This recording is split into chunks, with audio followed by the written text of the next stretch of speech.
Hey everyone, this is Tom, and this week's character is Isaac Tricklebank for Justin. And in this video, I done goofed, and there gets to a point where I'm working, and I'm working, and I'm working, and the worst finally happens, and I just decide this is not working out, and I'm going to start from scratch. This is the first time this has happened for this project, but I've felt for a long time that it was bound to happen, and there's been some videos. Or there's been some characters where it almost has, but in this case, I finally had to exercise my right to just give up and start over. And it was a hard choice to make, but I sort of had to think back and take my own advice, where however many times I've said that everything always works out better if you lose it, or if it gets corrupted or crashes, or if you're just not getting it working, you just have to start over. And both of those things happened this time around, actually. There was thankfully I didn't have to start from scratch twice, but there was a point where, I'll see if I can point it out, but there was a point where my computer crashed, or it froze up, and I lost about 20 minutes worth of work, and it corrupted the file, and I couldn't open it, which is kind of it was, oh man, I was really mad, as mad as I can get, but well, it's not really that mad. I don't really get mad, but there was I started, because it's happened before, I've started saving a second copy. Photoshop has supposedly an autosave function, and I've set that up, but it betrayed me and it lied to me, and it didn't do anything. It didn't have any backup copies or anything. So thankfully, but yeah, so really mad but validated. So what I've been doing lately, and I don't record it in the videos anymore just because it's such a hassle for, it's just kind of boring, obnoxious stuff, seeing me saving files and naming them and whatever. But I've got like a standard working one, and I've got a copy that I keep as I go. So every time I take a save break, usually I'm hitting save usually around at least once every 15-20 seconds, just by reflex. I don't even think about it anymore, but lately about every 10, 15, sometimes 20 in this case minutes, I'll save it. I'll save a copy off, and that helped me. But it was really soul crushing, but because I didn't intend to. I mean, like, starting off, just nothing was working. I had sort of a bad morning where I was trying to work in my sketchbook, but just nothing was working. I had no ideas. Every time I tried to just doodle like a figure or a shape of any kind, it just totally collapsed on me, and it was just such a disheartening sort of thing. And I think I'd sort of passed myself into that mode, is sort of like just being in a rut. I was doing this in a rut. I was trying to fight the rut, and I think what triggers it in me is trying to draw without anything in mind. Or if I just idly doodle nothing, with like literally no idea what to draw in my mind, then I'll usually get thrown off. But even if I start off with something stupid, like actually I'm going to start doing this, and even if it's just the dumbest thing in the world, I'm going to do it, like a pinecone pirate, or like a cloud with a sombrero. I don't know. I'm just looking out my window and trying to anything stupid, and like just really just retarded ideas like that. Anything is better than going in without an idea. At least for me, this is the problem that I've had. And I've been lucky enough to pinpoint what sets it off with me. So that might help you in the future. But yeah, I figure I'd try drawing, and up to this point, I was happy with the anatomy for a long time, and like drawing, I think the torso turned out really good, and the legs were fine and everything, but it just was not working. I didn't feel it. And as we go, I might talk about the design and how it works. It's very similar, conceptually it's quite similar to the one that came in, or that I ended up doing after this, but it just felt more right. It felt stiff. I've mentioned in a couple of videos before where I'd try to do everything too by the books, too formally, and it would just stifle me. And this one felt the whole time it just felt forced. Nothing was working, and I wasn't sure which way to go. So when I started over, it's such a, I guess, kind of a violent moment. Not like no one's like freaking out or moving quickly or hitting anything, but the act of just allowing something to just be destroyed is what I think is kind of going on. Is that in a way it's sort of a rebellious moment. I know this is me overthinking it, but it's like by doing something rebellious and directly intentionally destructive like that, it kind of frees you from following the rules too much, or like being as tied down and locked in. And it kind of, at least for me, it sort of, I guess it inspires that that willingness to do whatever and to go further than you normally would, or just kind of relax about things. That might be what's going on. I don't know. I don't want to like psychoanalyze myself or anything what's going on, but that's what helps for me. So anyway, that's a long rant to say I blew it. But that's bound to happen, and that's fine. And it was good practice. I've talked about it a lot, and it's good to show people what happens when you draw. It is a little bit of a bummer because now I'm spending all this time drawing something that's just gonna disappear, and you'll have to watch me draw it again. But the benefit is that it is a new thing. It's a new thing to see. I mean, part of the problem with this is he was always coming off too cowboyish and Wild Westy. He looked more like a Firefly character. He's got these like James T. Kirk pants going on, but that's sort of the trickiness of it. Is you can describe a character with all these costume parts, and there's nothing really that violently contradicts fantasy or goes into a different genre's territory, but if it's not handled, it can accidentally drift into that sort of category, especially when you have certain pieces of reference that are given to you by the person asking you to draw it. So, but that's fine. I mean, if I was to make this look more fantasy-ish, and I had a little bit more freedom, it was mostly just down to the vest. That was the biggest part. Vests, I think, look really modern because they largely are, at least in Western cultures. I could see him having something a bit more like from Blackadder, like a tight kind of jacket. I can't remember. I'm spacing on the term. Not a frock, or I can't remember. But yeah, it's such a modern looking outfit. But yeah, I'll get into it. I was having a little bit of fun with drawing this. The face itself, I'm spending a lot of brain power trying to get it structured right. But it was when I started drawing in the face when I realized that this really wasn't going to work.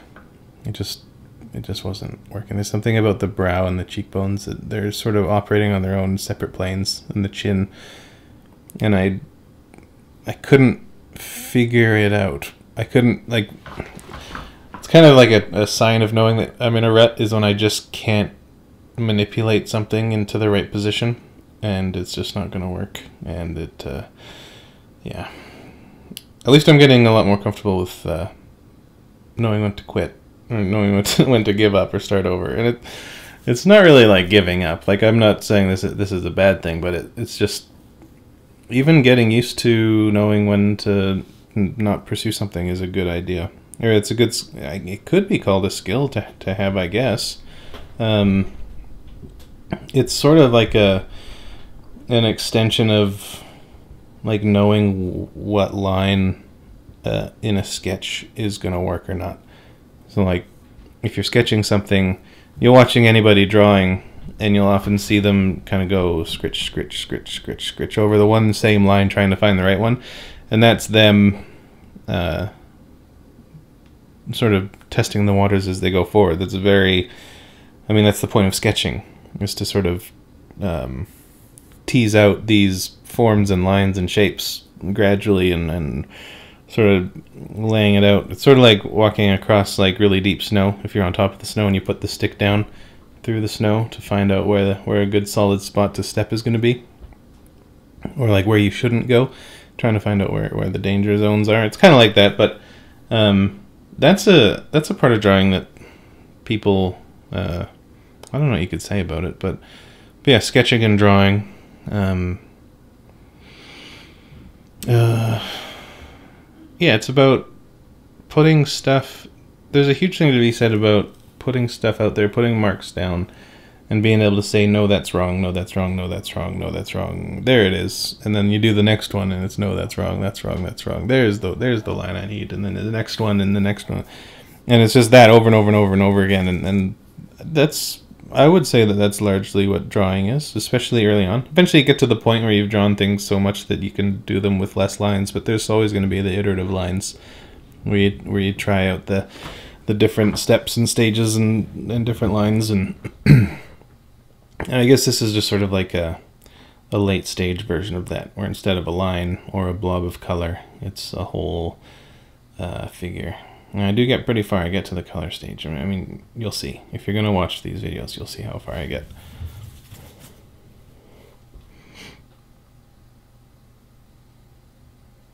Everything's just so hesitant and tentative. It's just... Even here, you know, I sort of paved over the face that I had done, but now it's already, I'm seeing like wonkiness with the eye sockets. There were parts that I liked. I did like the smile. The character does have a smile in this version. I ended up dropping the smile. I fought to keep it, but I just couldn't do it. And I'll explain that as we go and see the next version. Once the new version of the character's starting up, I'll get into his character and everything. Anyway, this character is actually an NPC. We had an NPC week once, and it was a big hit. And I think that's okay. I think if people want to submit their NPCs, if they really like them, if they prefer them over their player characters, then that's totally fine. I've noticed a lot of people really do like their NPCs, and it makes sense. Actually, I think the goblin that I did, Bert, I think, if I remember correctly, he was a pseudo NPC. He was like a DMPC, whatever. Yeah, even here, one eye is higher than the other. It's just not working. My brain is just not being able to catch things and see them. And any sort of mark that I would consider successful feels accidental. And so this whole process of drawing, after I'd done the anatomy, it was torture. Everything felt forced and bad, and it wasn't working. And I wasn't under any real emotional distress. But I was, yeah, it was stressful. It was even before this point when I sort of started having my doubts. It did take a long time for me to finally acknowledge that, yes, I need to start over. Because you also do need to fight for it. You got to tease a lot of stuff out and keep trying to make it work. And I mean, almost every character I've had pangs of that notion of starting over. Like, ooh, this one is gonna do it. This one's gonna break me. I'm gonna have to start over. But I keep working on it, and I always wind up happy with the character as how they come out. And I wouldn't even necessarily want to go back and change them to how I wanted to before. But yeah, this one I did have the notion, but it just wouldn't go away, and I never had a breakthrough moment. Usually that goes away when I have like when something clicks and I'm just like, oh, okay, there's an idea, and then I keep working, and it works out. But this one never had it. It just seemed like it felt like a downward spiral the whole time. Even this face, the whole time, it just felt too old and nasty. And just like sleazy. It's kind of like the comic book version of Norman Osborn from Spider-Man. Just not working. Just never was working. I'm glad you guys can see this, though. I'm glad that this happened in second thought. I mean, it was true though. The second version was better, and I was happy with it. This part of the face was fun to do, but it was the wrong face. I liked painting this, but yeah, it wasn't the right guy. The wrong soul was showing up constantly. But yeah, like I said, it did work. I am actually happy with the second version. I did take about a 20-minute break right before I decided to start over. I had lunch, made sure I wasn't taking crazy pills, took a break, thought about some other stuff, came back and realized, yeah, this is I can't steer this. So in order to break it off, to try to outmaneuver the rut, I started over.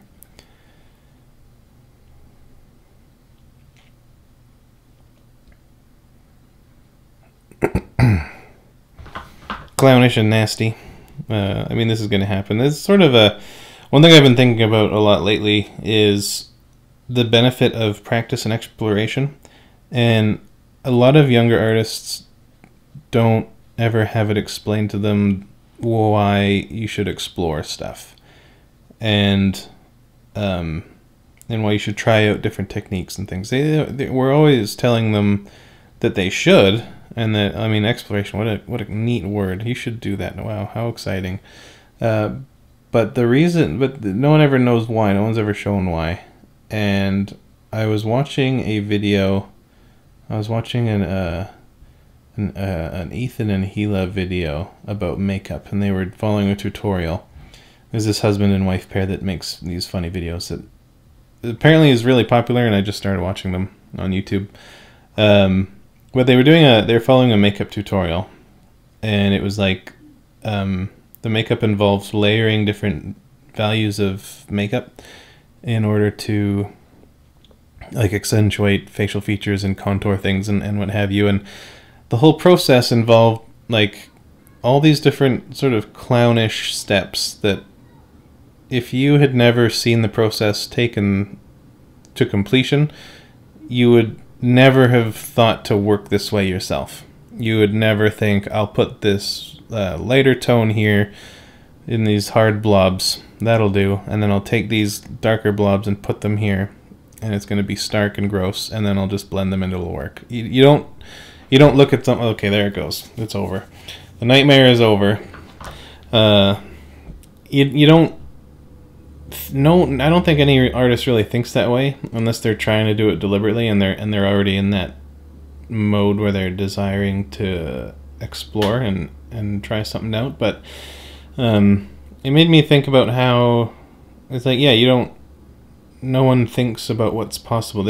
You can't think that way really to any sort of qualitative measure, and exploration in that regard would then come to the way that I would want to explain it to a student is, I mean, exploration can be guided.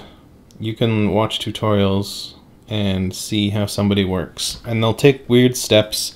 They'll layer things. They'll make layers. They'll blob in color and then pull it back later, and they'll do stuff. And that's sort of that's a type of exploration of just watching. It is good to participate and actually try it out yourself, but you don't learn to take those weird steps without at least watching someone who's familiar with them go that route. And that is sort of why you should explore. It gives you the more you explore, the more it allows your mind to think further out. It allows you to think of what sort of routes you can take, what sort of techniques you can try. It allows you to conceive of more possibilities with less prep, like with less work done. You can think further out, if that makes sense. I'm trying to explain this here, but it is sort of tough. I just was thinking about this yesterday, but I haven't been able to work it out. But yeah, it's yeah. I mean, if you're going to be going for the look that you want, you're going to need to have tried out. And the biggest thing is like you have to be willing to totally fail, and to totally just fall apart and not work, and even like keep trying over 20 times. To like see if a technique works, to see if somebody's idea works, or if your own sort of weird approach you want to take works out, you have to be totally ready to throw something out, to not let anyone ever see it, to burn some paper or some canvases, or better yet, let other people see it. Let other people see what you're trying. Save the process, or save the progress. If you're going to be trying a technique or an approach, save your progress, at least every other piece or so. You know, you don't want to throw out everything. Some things are bad enough that you should throw them out, believe me. I've thrown out my share of art. Actually, there's a dumpster out back. I'm going to throw out all my art from college. Actually, I think they took the dumpsters away. I missed it again. But yeah, that's another big thing, is ready to fail, ready to start over, ready to try. You got to try. You need to try, and you need to see that you fail and where you failed. It's sort of like the rope in gym that they used to make people climb before it was like offensive or whatever, where it's not to get you to climb the rope, it's to get you to try to climb the rope. It's to show you that you can't. It's to show you what your standard is currently and how you can raise that, and what the bar is for you, where you can see what you need to get done. You can see what you need to accomplish. You get a sense of what it's going to take and how difficult it is going to be to accomplish that thing, and then you're allowed to fail or succeed. And you're going to feel really good if you get to the top of that rope. You'll feel even better if you didn't get to the top of it the first time. And that's the value of failure. You should expect to fail, and you should embrace it as long as you keep moving forward.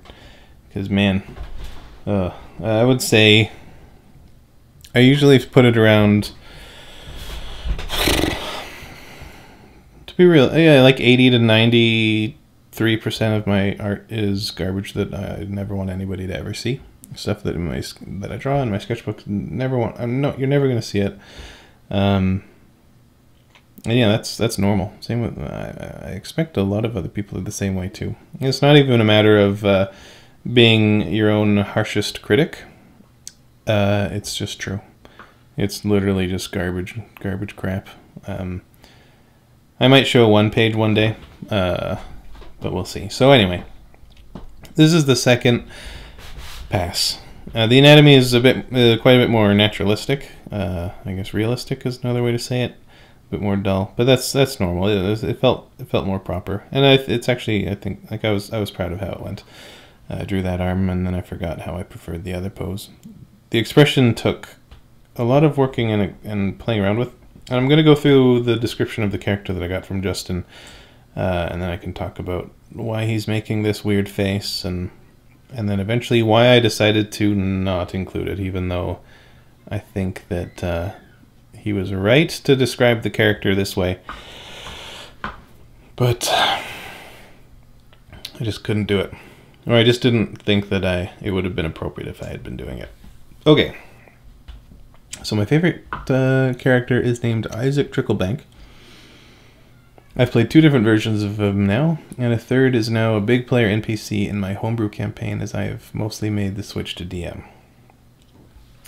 First, he was a charlatan rogue in Pathfinder with plus 17 to bluff at level 1. Second, an assassin rogue with the actor feat and expertise in deception and persuasion. And finally, the power fantasy version of that character idea in my campaign. When I was playing him, and now that he is whatever I can make him as a DM, the long-term plan was essentially the Shadow Broker from Mass Effect. He's a con man through and through. I started playing him as an insurance salesman to try to weasel the ship away from the paladin of the party. In my campaign, he is the Rogue King. He is the leader of the Thieves Guild that spans across the continent, centered in what is, for lack of imagination on my part, fantasy Las Vegas. He resides in the Glass Spire district of Roseport, where he manipulates pretty much everything and everyone he can to make profits and keep his own seat of power. He controls black market arms deals, has state secrets, the works.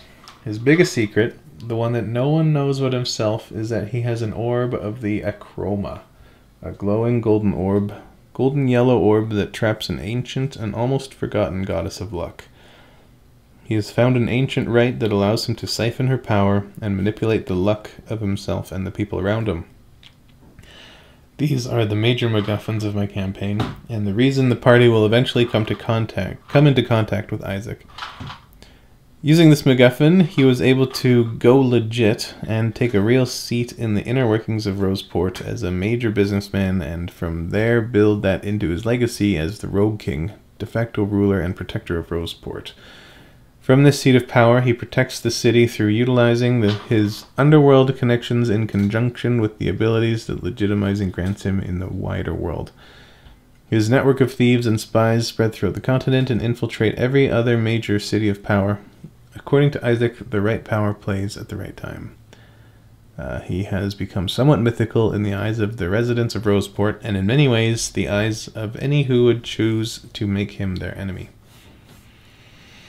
His backstory is always that he grew up in a rough and tumble part of town, or in a rough and tumble port town named Tidewind, with his mother and no father.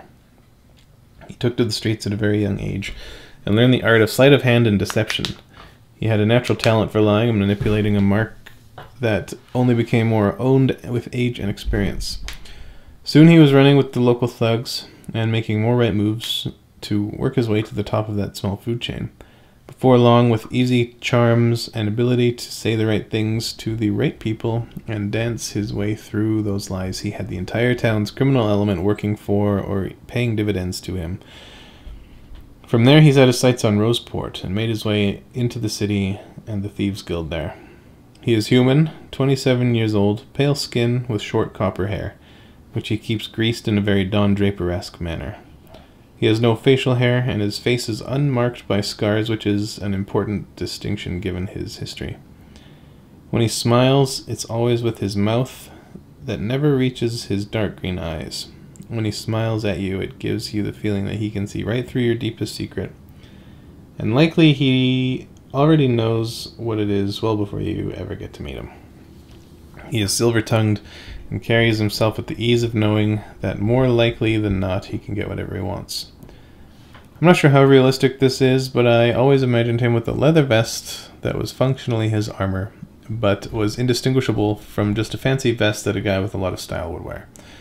I always pictured it as a dark leather vest with red crimson inlays of curling roses that run upwards from the bottom to the shoulders.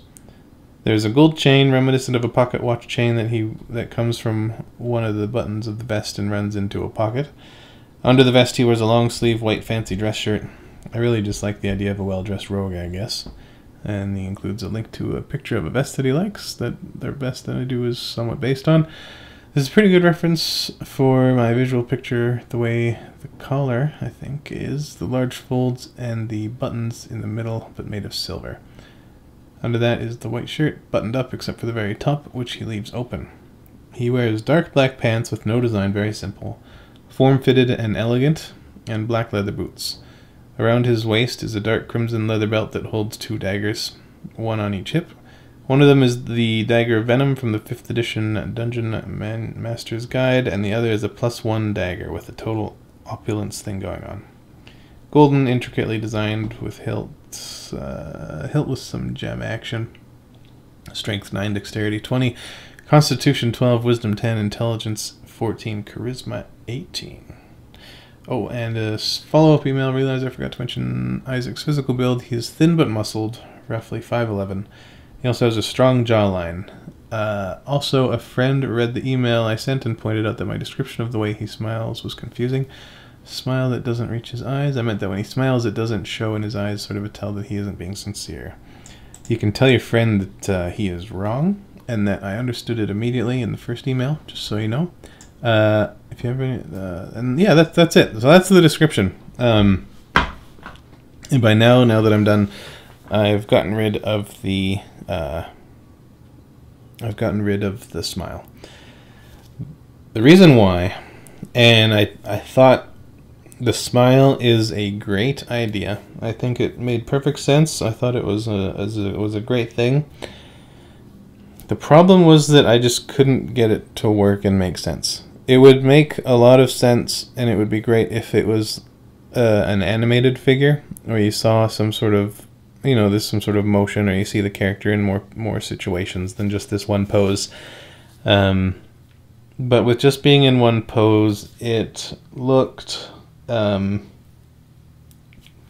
was giving off the wrong emotion, and I don't know if it's something that would be impossible, which I doubt that it's impossible, and I think it was more just me, but I just wasn't able to make it look like how it needed to. It didn't look like an unsettling, insincere smile. I just couldn't bring it up, because the problem was, like, I think I could probably have done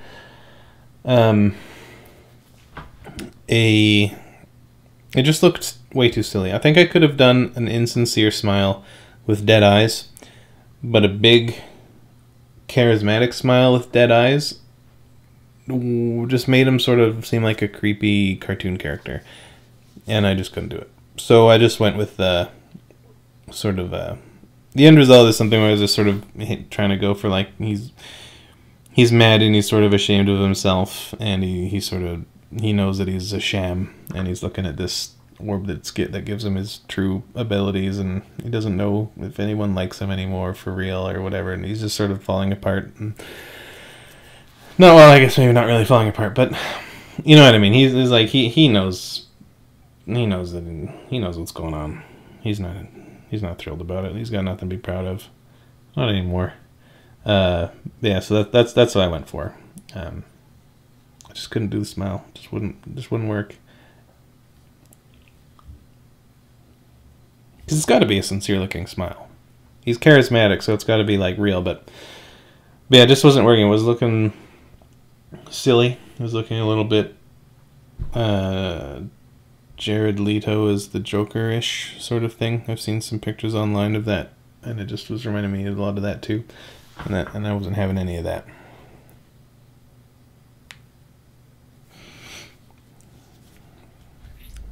So some point shortly after I get a lot of the color sort of plopped in, I had it to a point where I was liking it. I was feeling so much better about this version than the previous one. The last one, just everything was not working. It was difficult. It was sloppy. I mean, I spent like 3 hours ranting about that already. But if not anything else, he was just too old looking. This one was suitably younger. But at some point shortly after I get the colors in and do some more rendering, it crashed. And the video file also crashed, which I guess makes sense. So I don't know if there's even going to be any sort of point where it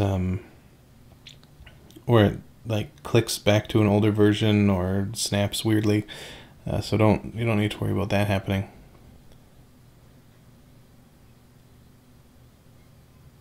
Yeah, when the computer froze, I guess everything stopped at once. And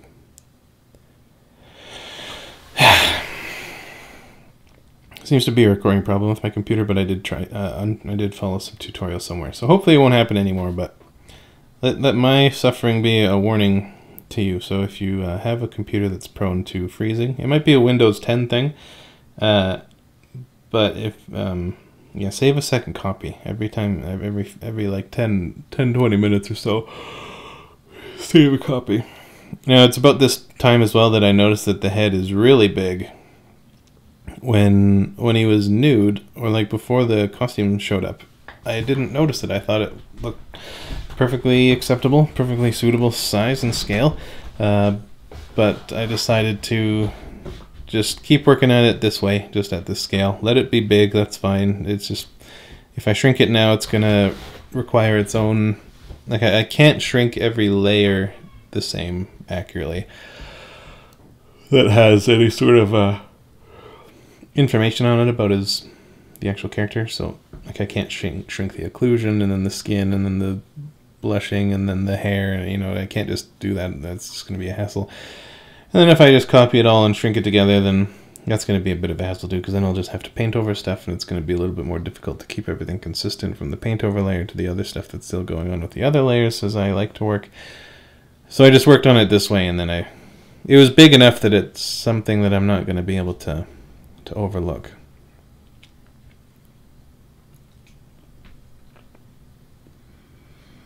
Normally I'm afraid of not dealing with something immediately. I'm afraid of forgetting it. I have sort of a bad short-term memory. Sometimes I'll interrupt people if I'm talking, or if they're talking to me, just because I know that if I don't, then I'll forget it. So I'll usually just say enough to remember, or like get them to remind me. It's a terrible habit, but that just happens. So I'll usually like zip around, and I'll work on something here, work on something there. If I ever notice something that needs work right now, I'll do it, in case I'm just worried about forgetting about it. But some details just are, I guess, big enough, no pun intended, to stand out the whole way through.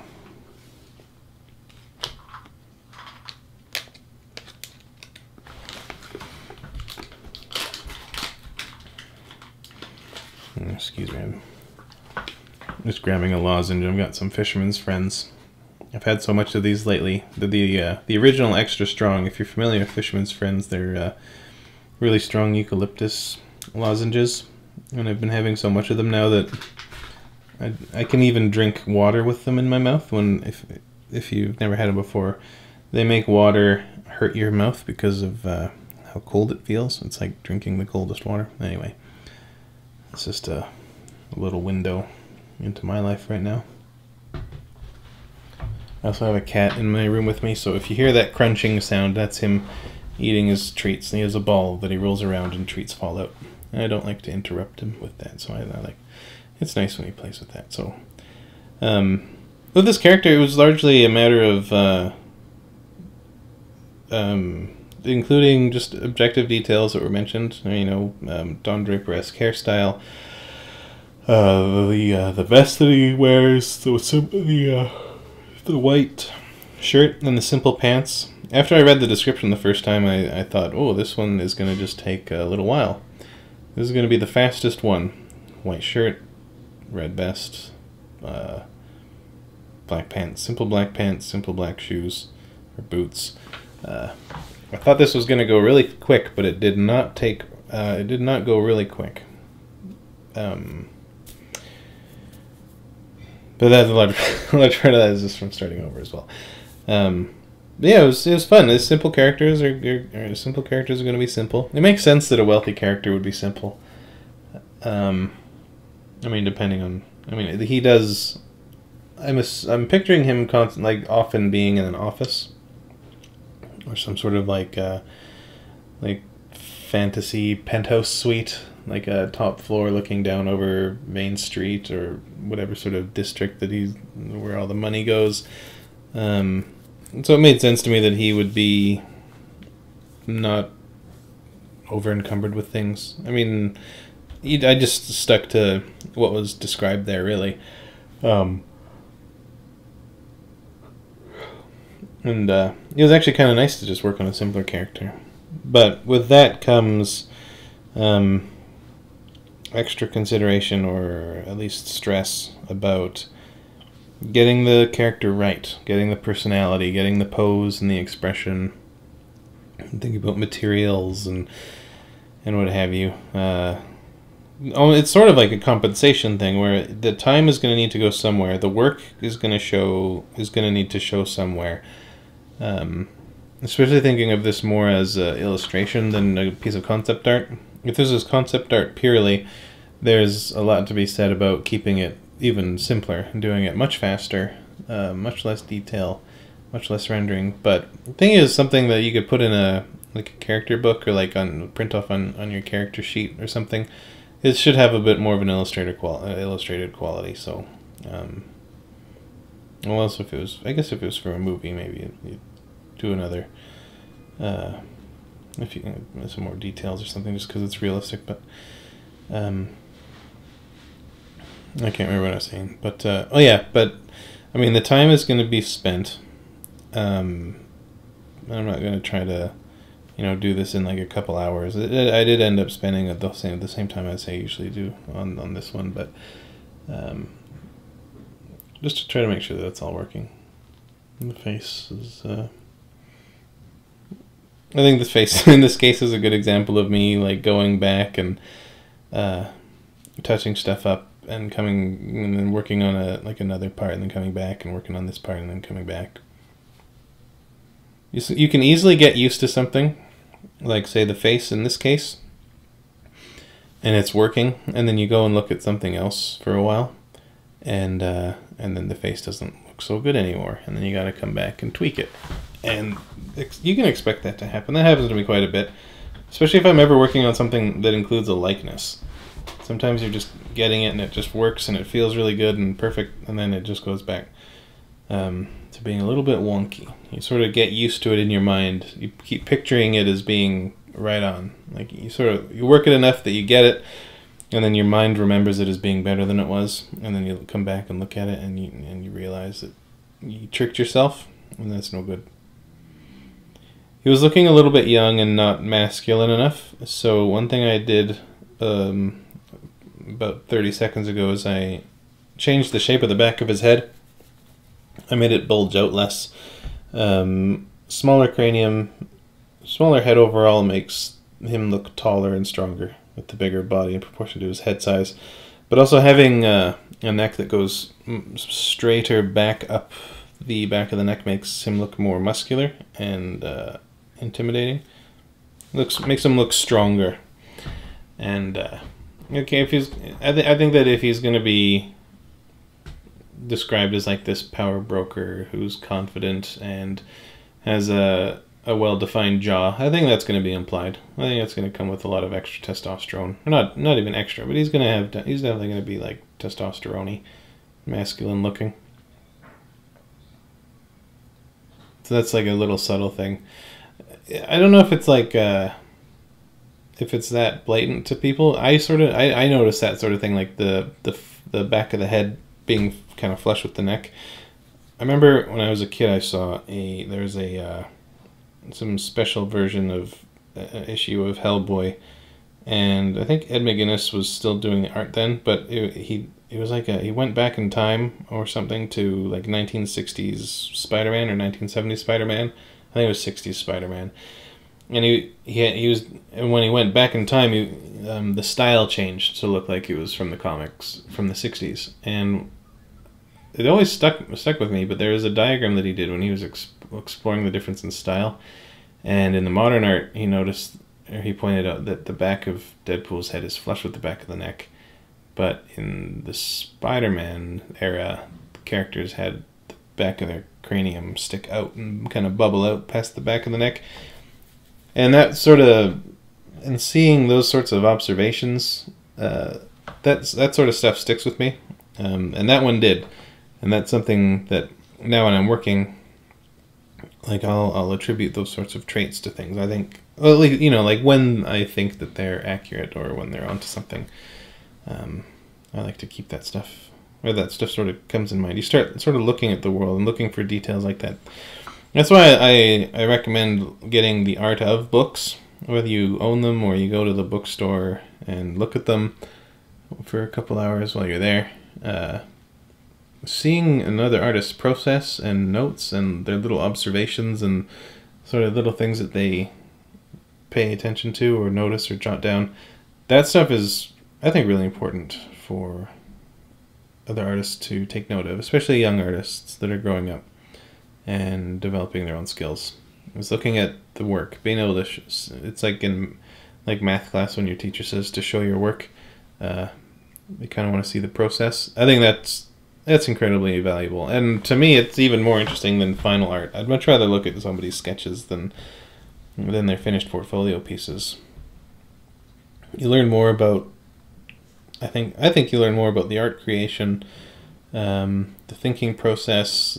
It's more exciting, I think, to kind of see stuff being made. Like I'd rather look at a building covered in scaffolding being built than a finished building. Or like I'd rather watch somebody sculpt some stone than look at a finished sculpture.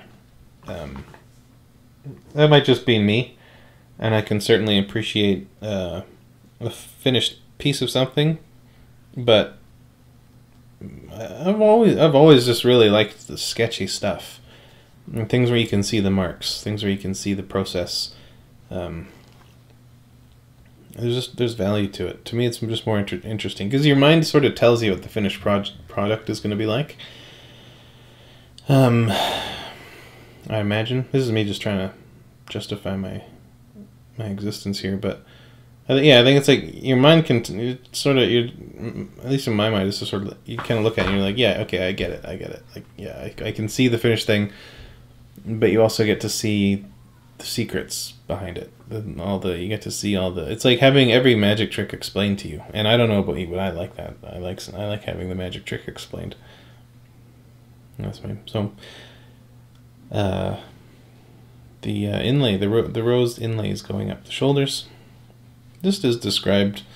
This is one of those things where it can go. You could if you were working on a game or something, and you had a character like this, and the description included he has to have a vest. It's a dark leather vest, and it has red gold, or not red gold. It has red roses inlaid into it, going up towards the to the shoulders. This is the sort of thing that you can expect to do 30 versions of, and this is just the first one. This is the first iteration. Everything on these characters that I'm doing for this project, these are all first draft characters, and so anytime that if I was ever doing these for a project or for an art director or something, I would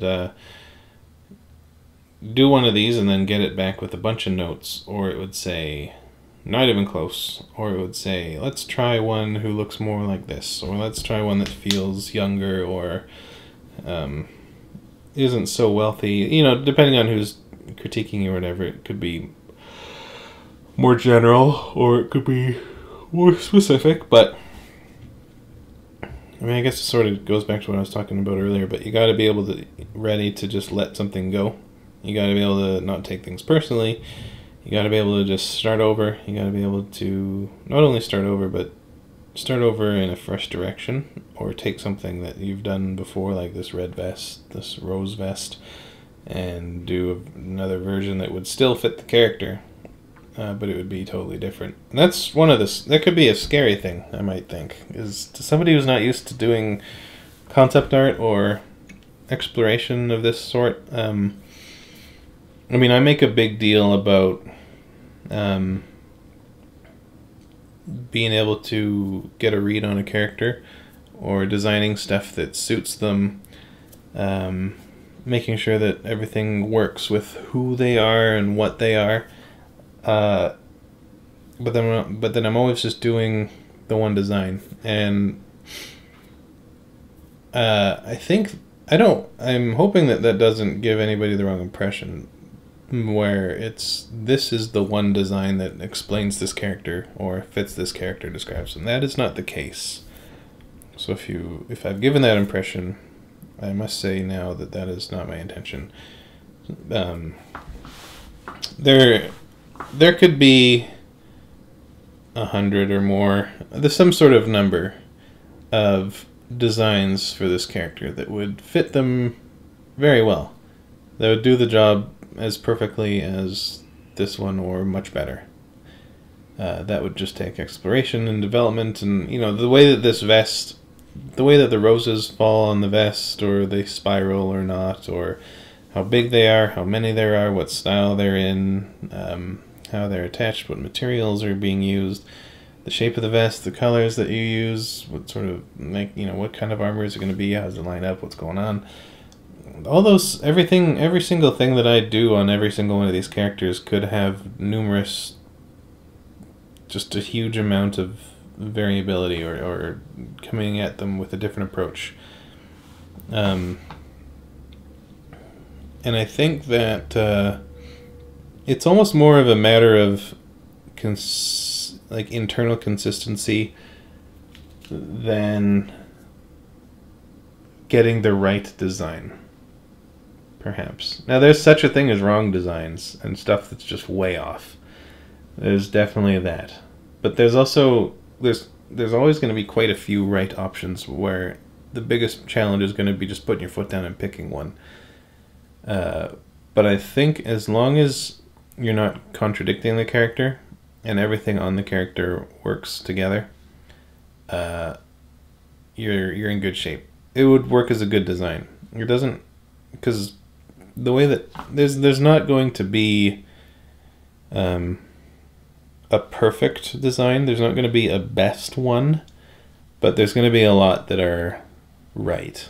There's going to be a lot that are good, that are acceptable, and not in like a way that's like, yeah, it'll do, I guess, sure, why not, but in a way that's actually like yeah, okay, this is solid.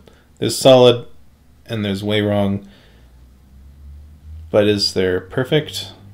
I don't know. I don't want to say there isn't, but I don't know how to get there. I think it's also to the case too, where every character, every design for everything you can work on it forever. You could just keep going and going and going, and you can either say this is never going to work, or you can say it has to be this one. We're done. All right, we got it. Okay, we got to pick one. We've got lots of stuff that works. We've got a lot of good stuff, and we could just keep doing this forever. And being able to say, cut that out, let's just do it. That's a good thing. But yeah, think more about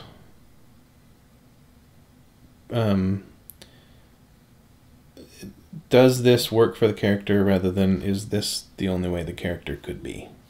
Maybe it's something that is needlessly constrained, or it might even be like intimidating to think. I could see it getting in people's heads if they're trying to do this stuff and they're thinking like, it's good to be constantly thinking, this isn't right, this isn't good enough, this could be better, that doesn't work. It's always good to be self-critiquing constantly as you work, but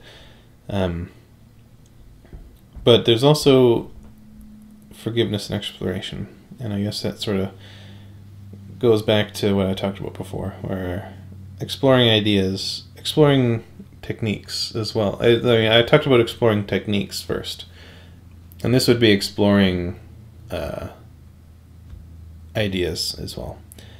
And I just have enough of a mental memory bank and experience with history and fashion and whatever, and my own knowledge of the world, and looking at people and watching like real humans and studying them and judging them and making assumptions about them and stereotyping them and doing everything and analyzing the world, that I just have sort of my own encyclopedia that I've developed over however many years I've been alive. And so that's what I'm calling back to mentally all the time. Or even just stuff that I could never define or describe, of just like shapes and colors that appeal to me, or the way things feel. There's a lot that can be said about the intuitive appeal of things. And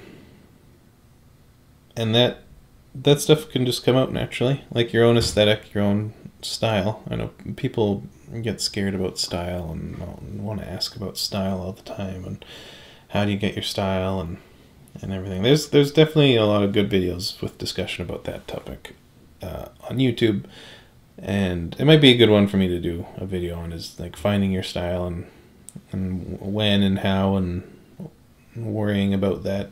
You know, how to worry about your own style the right way. But yeah, so I'm allowing myself to, like, I'm thinking before I'm drawing stuff. So that's sort of, I'm pre-exploring in my brain. I'm sort of running like a holodeck of ideas before I'm putting ideas down.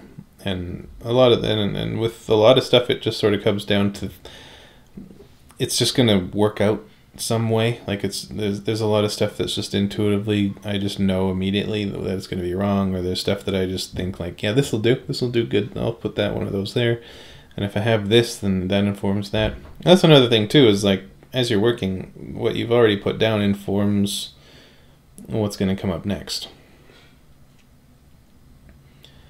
Trying to think of an example. I can't think of any. because I'm terrible at thinking of examples of things. But even in this, I guess maybe in this case, this opulent dagger just sort of evolved as I went, where I knew it needed gold. I avoided putting any real gem work on it because I think I put the gem over on this one just to make sure that I included some sort of gem, but I always think gems look gaudy and plastic and bad, and I was imagining maybe they're on the hilt or on the scabbard somewhere if they had to be there. I know that, like, you know, he might like them, but I'm always really reluctant to put gemstones on stuff. I can't think of any examples that I think it looks good. But yeah, the opulent dagger, it's like, it's got to have, so I started drawing it, and it's got to be fancy, so it's going to have something expensive, maybe something decorative, like it's going to be decorative, so maybe something more fragile, something more show-offy, something that would be more difficult to make. So let's add some things that flange off of it, and let's make it really opulent. So let's put maybe like a sculpture of a figure, sort of like on a Rolls Royce, like they've got that winged figure that pops out of the hood when you're driving around. It's sort of like that sort of symbol, and then like something angelic, so it's sort of like high classy, like high-end fancy stuff, expensive, and then following down from the hilt with that, it's some sort of other luxurious, possibly exotic material. I was thinking ivory, so now the handle is ivory, and then I remembered the handle of a Roman gladius having these ergonomic finger grooves down the line, and I thought that would work well. And then things like that. You know, that's sort of that's sort of like how that sort of process came about. Just working that way. This gold orb, just trying to make something goldish. Just sort of a simple gold orb. And then painting in the eyes. You know, just trying to work out. I wanted him to look more sort of pensive and focusing on this thing, and just sort of dreary and tired, and he's just kind of, he's worn out. You know, he's looking at this thing. I mean, from the description, his eyes are described as being dead. You know, he's dead inside. He's worn out. He's insincere. So some sort of depressed expression mixed with anger. So bulging vein in the neck, vein in the temple, and a flared nostril, and pursed lips.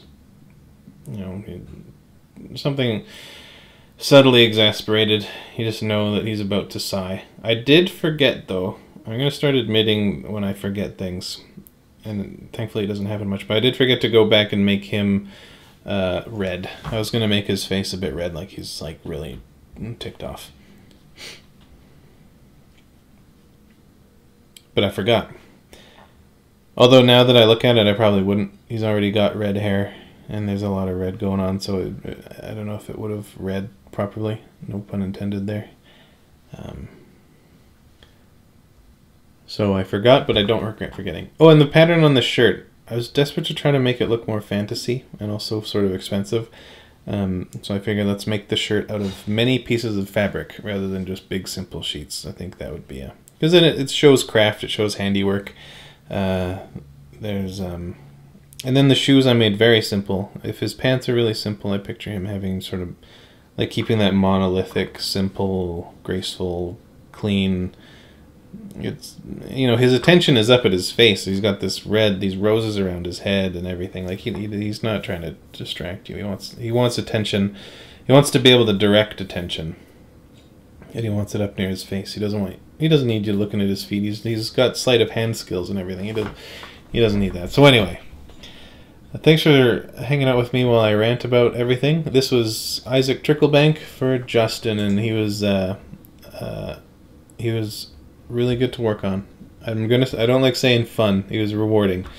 It was a rewarding process. He finally broke me. I finally had to cave and start over. And I'm glad that everyone got to finally see that happen. It's a good thing to do. It's a good thing to let happen. Don't fight it too hard. you'll know when to finally do it. You got to fight the impulse, but you also got to know when it's the right way to the right time for it. But anyway, this is for my for the Free Character Lottery on Twitter. Follow me there at R&D Fantasy every Sunday and Monday. Just anyway, hope it helped. Thanks everybody.